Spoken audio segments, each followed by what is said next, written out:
Welcome to our guide on how to use search filters in Telegram with the updated features. Let's explore the steps together. Step 1. Begin by opening Telegram on your Android phone. Ensure you are logged into your account to access the search feature efficiently. Step 2. Tap the search bar located at the top of the screen. This is where you can input your search queries to find specific messages, chats, or contacts. Step 3.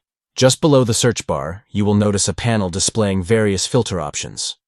These filters are designed to assist you in refining your search results, making it easier to find what you are looking for.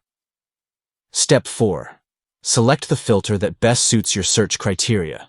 Whether you are searching for messages, contacts, or media, choosing the right filter can help streamline your search process. Step 5. Enter the specific keywords or phrases you are looking for in the search bar.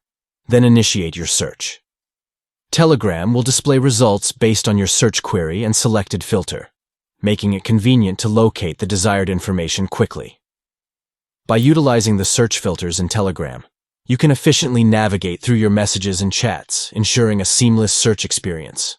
Experiment with different filters to tailor your search results to your preferences and find the information you need with ease.